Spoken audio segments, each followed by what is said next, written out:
다음은 박균택 의원님. 예, 우리 중앙지방법원장님. 네. 예. 예. 방금 어느 여당 의원님께서 야당 대표에 대한 공개 재판 뭐 필요성을 제기했는데 동의하십니까? 제가 그에 대해서 구체적으로 언급하면 담당 재판부의 관련 결정이 영향을 미칠 우려가 있어서 예, 부적절할 알겠습니다. 것 같습니다. 아마 이명박 전 대통령, 박근혜 전 대통령 사례를 방금 드시는 것 같던데 그 전직 대통령들은 국민 누구나 공감하는 국정농단 사건, 부정부패 사건 아니었습니까? 어느 누구도 이의가 없는 그런 사건이었기 때문에 당연히 공개 재판 예외적으로 허용했던 그게 타당할 수 있지만 지금 야당 대표는 70명의 검사를 동원해서 3년째 탈탈 터는 수사를 했고 정치 탄압의 희생물로 지금 인식이 되고 있는 그 상황 아닙니까? 근데 법정에 계속 불려다니면서 법정에 앉아서 재판받고 있는 장면을 노출시키라는 것은 그건 굉장히 인권 침해적인 주장이기 때문에 참 동의하지 못한다는 점을 말씀드리는데 어떻습니까?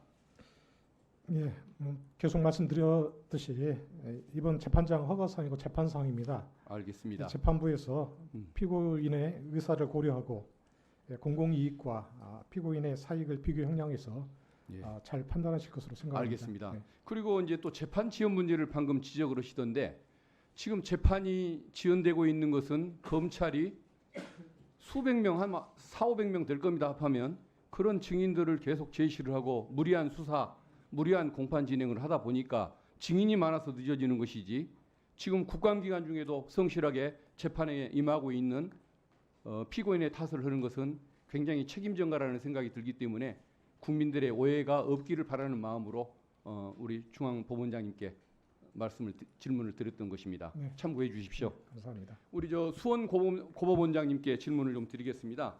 우리 수원 지법원장님께도 이어질 질문이기 때문에 조금 같이 들어주시면 좋겠습니다. 수원지법 그 1심에서 대북 송금 사건으로 이화영 부지사를 좀 앉아 계십시오. 나중에 제가 요청드리겠습니다. 이화영 그 부지사를 유죄 선고를 했습니다. 그래서 지금은 고법의 항소심에 가 있지 않습니까? 근데 이 사건은 김성태 쌍방울 회장 김성태의 진술이 결정적인 역할을 했던 사안입니다. 근데 유죄가 1심에서 선고된 이후에 법정 밖에서 또는 그 이후에 제시되는 수많은 증거들이 나오고 있습니다. 예를 들면 1심 판결 이후에 필리핀 마닐라에서 돈을 받았다는 그 북한의 리오남, 그 사람은 범죄 현장에 온 적도 없다는 증언들이 수없이 나오고 있습니다. 그리고 검찰은 어떤 검찰 수사에 협조를 했던 김성태에 대해서 봐주기 수사로 일관을 했고 주가 조작 사건, 국가보안법 사건은 아예 기소도 않으면서 진술 협조를 끌어냈습니다.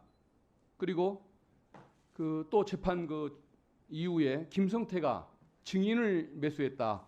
즉 안부수라는 중요 참고인 여기를 자기 말을 지지하게 만들려고 그 딸에게 오피스텔을 제공했다는 또 증거가 나옵니다.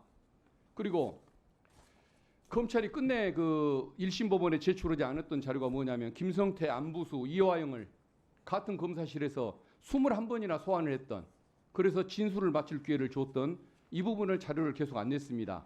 뒤늦게 어쩔 수 없이 항소심에 가서야 자료를 냈습니다. 이런 것들을 생각하면 항소심에서 정말 좀 신중하게 재판을 해 주셔야 하는 것 아니겠습니까?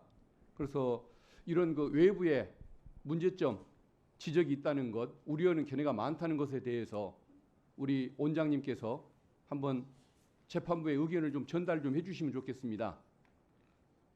이것은 재판에 대한 간섭이 아니고 사법행정 차원에서 외부의 국민의 목소리를 전달하는 것, 이런 것은 문제가 없는 것 아니겠습니까?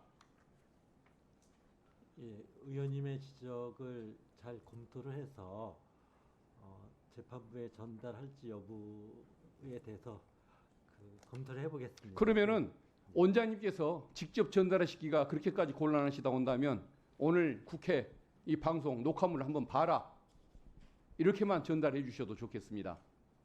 의원. 방송 보라는 말씀은 하실 수 있는 것 아니겠습니까? 예, 알겠습니다. 예. 수원 법원장님 잠시 나와주시면 고맙겠습니다.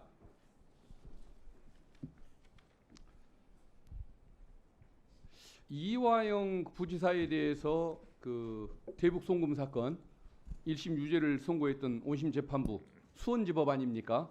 예, 그렇습니다. 근데 그분이 또 하필이면 이재명 대표에 대한 사건을 또 맡았습니다. 이미 그 1심에서 이재명 대표에 대해서까지도 유죄의 심증을 드러냈던 재판부입니다. 근데 굳이 그 재판부가 계속 재판을 맡겼다고 고집하는 것, 그게 타당한 것인지 모르겠습니다. 어떻게 생각하십니까? 예, 우선 해당 사건은 저희가 임의로 배당한 것이 아니라 사건 배당 시스템으로 전산으로 자동 배당을 했습니다. 그 과정에서 배당권자의 임의성이 개입한 바가 없습니다. 그래서 아까도 말씀드렸지만 지금 관련 법령이나 예규에 공범에 대해서 재판한 경우를 제척 사유나 배당 제외 사유로 명확히 규정하고 있지 않습니다. 이러한 상황에서 공범에 대해서 재판을 했다는 이유로 특정 재판부를 배당에서 제외하면 오히려 배당의 공정성에 대한 오해를 불러올 우려가 있다고 판단을 해서 배당에서 배제하지 않고 공정하게 전산으로 자동 배당을 하게 되었습니다.